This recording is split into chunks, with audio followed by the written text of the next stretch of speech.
Assalamualaikum warahmatullahi wabarakatuh. Selamat pagi anak-anak ibu semuanya. Alhamdulillah, hari ini kita kembali belajar pendidikan agama Islam. Sebelum kita mulai belajar, marilah kita membaca doa bersama-sama. Bismillahirrahmanirrahim. Rabbi zidni ilma warzuqni fahma. Artinya, ya Allah, berikanlah aku ilmu dan berikanlah aku rezeki akan pemahaman. Baiklah, anak-anak ibu semuanya, hari ini kita akan belajar mengenai mari mengaji dan mengkaji surah At-Tin.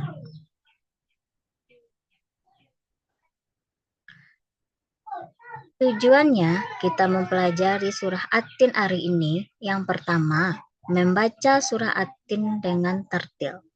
Yang kedua, mempraktikkan hukum bacaan nun sukun atau tanwin. Yang ketiga, menjelaskan pesan-pesan pokok surah At-Tin dengan baik. Yang keempat, membuat paparan tentang pesan-pesan pokok surat At-Tin dengan baik. Yang kelima, menulis At-Tin dengan baik. Dan yang keenam, menghafal surah At-Tin. Nah, anak-anak ibu semuanya, kita masuk materi kita yang pertama hari ini, yaitu membaca surah At-Tin. Mari kita membaca bersama. Anak-anak ibu semuanya, mengulangi bacaannya setelah ibu membaca. A'udzu billahi minasyaitonir rajim. Bismillahirrahmanirrahim. Ya, coba ulangi. Wattini wazzaitun. Ya. Waturi sinin.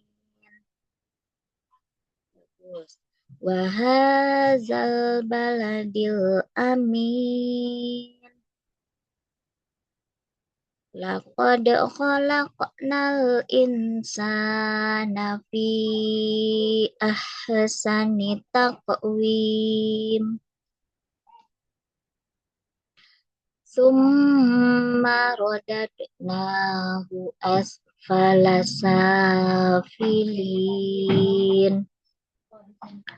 Illalladzina amanu wa amilus solihati falahum ajrun ghairu mamnun. Fama yukadzibuka ba'du biddin. Alaihissallahu biahkamil hakimin. Shadaqallahul azim. Ya, bagus anak-anak ibu semuanya. Nah, pada pertemuan hari ini kita tidak akan membahas mengenai hukum tajwidnya karena sudah ibu jelaskan pada pelajaran yang sebelumnya. Sekarang kita langsung masuk kepada materi yang kedua, yaitu kandungan surah At-Tin.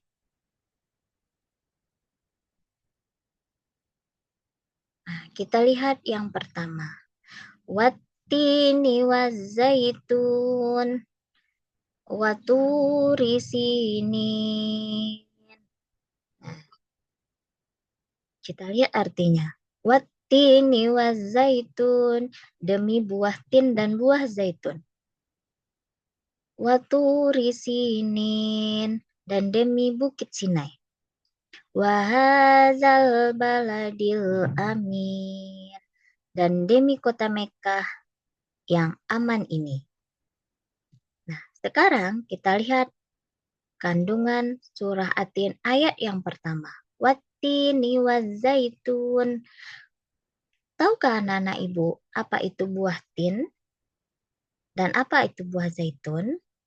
Nah, buah tin dan buah zaitun memang kalau di daerah kita di Indonesia banyak, itu jarang kita temukan karena banyak tumbuh di daerah di Palestina dan sekitarnya, tempat para nabi diutus oleh Allah Subhanahu wa taala. Nah, seperti apa gambar buah tin? Bisa anak-anak ibu lihat pada video yang ibu tampilkan. Yang kedua, buah tin itu mempunyai manfaat yang banyak. Di antaranya memperhalus fisik, membersihkan ginjal, dan mengemukkan badan.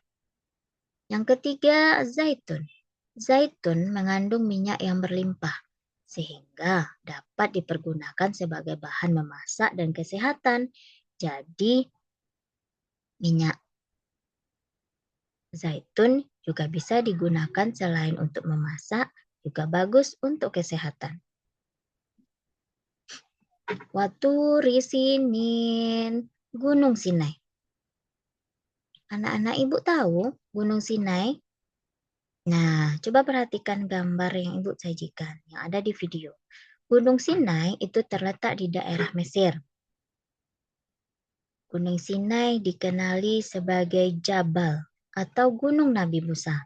Kenapa disebutkan sebagai Gunung Nabi Musa? Karena di tempat inilah Nabi Musa alaihi salam menerima wahyu yang pertama dan diangkat menjadi rasul. Nah, jadi Gunung Sinai merupakan tempat yang sangat bersejarah bagi Nabi Musa. Karena Nabi Musa menerima wahyu pertama secara langsung dari Allah di Gunung Sinai. Wahazal baladil amin, dan demi kota Mekah yang aman ini. Nah, anak-anak ibu tahu kota Mekah? Ya, kota Mekah terletak di negara Arab. Kota Mekah merupakan tempat lahirnya Nabi Muhammad SAW dan tempat pergi menunaikan ibadah haji. Di kota Mekah, semua orang melaksanakan ibadah haji. Mereka melaksanakan ibadah haji menghadap ke arah kiblat. Ya, apa namanya? Yaitu Ka'bah. Ka'bah adalah arah kiblat umat Islam sedunia. Kita lanjut. Ayat yang berikutnya. Laqad khalaqnal insana fi ahsani taqwim. Artinya, sesungguhnya kami telah menciptakan manusia dalam bentuk yang sebaik-baiknya. Ya, manusia adalah makhluk yang jauh lebih sempurna yang diciptakan oleh Allah Subhanahu wa taala daripada binatang. Benar? Ya, coba anak-anak Ibu perhatikan diri anak-anak Ibu sendiri. Sudah diciptakan oleh Allah dengan wajah yang cantik, ganteng, dibekali dengan akal.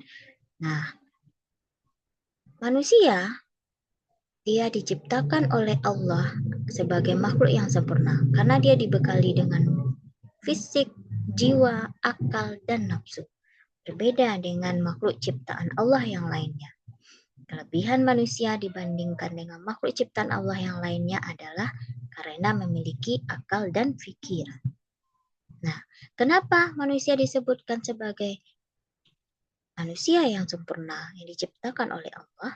Nah, dengan kelebihan-kelebihan yang disebutkan oleh Allah tadi, menjadikan manusia itu sebagai pemimpin di bumi ini.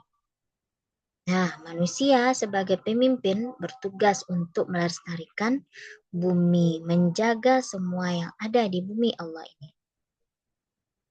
Ayat berikutnya, summa radadnahu asfala safilin. Artinya, kemudian kami kembalikan dia ke tempat yang serendah-serendahnya, yaitu neraka. Coba anak ibu perhatikan gambar yang ada di video tersebut. Nah, kenapa bisa dikatakan seperti itu? Karena bila manusia durhaka kepada Allah Subhanahu wa taala dan tidak menaati nabinya, maka akan dikembalikan ke tempat yang serendah-rendahnya, yaitu ke neraka.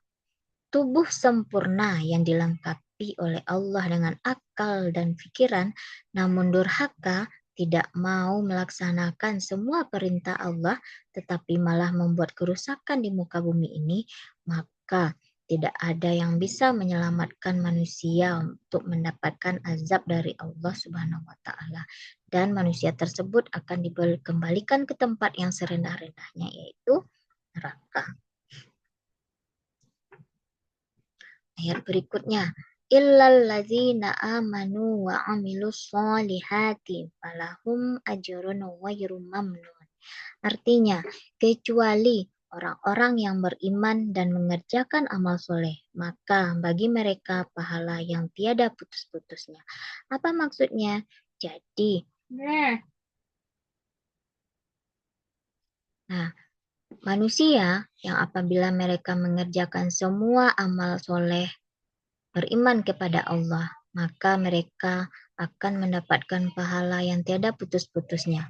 Orang-orang yang benar-benar beriman dan mengerjakan kebaikan akan dibalas dengan pahala yang tidak ada putus-putusnya dan akan diselamatkan dari neraka. Wama yukadzibuka ba'du biddin alaisallahu biahkamil hakimin. Wama yukadzibuka ba'du biddin, maka apakah yang menyebabkan kamu mendustakan hari pembalasan sesudah ada keterangan-keterangan itu? Alaisallahu biahkamil hakimin, bukankah Allah hakim yang seadil-adilnya? Nah, Allah akan memberikan putusan yang seadil-adilnya kepada manusia yang beriman dan beramal soleh. Mereka akan mendapatkan pahala yang tiada akan putus-putusnya. Begitu juga sebaliknya, bagi orang yang tidak mau beramal soleh, selalu berbuat maksiat, maka Allah akan memberikan balasannya berupa tempat yang serendah-rendahnya, yaitu api neraka. Nah, jadi anak-anak ibu sudah paham mengenai isi kandungan dari surat At-Tin. Nah, sampai di sinilah pertemuan kita hari ini. Nah, ibu sudahi dengan terima kasih. Assalamualaikum warahmatullahi wabarakatuh.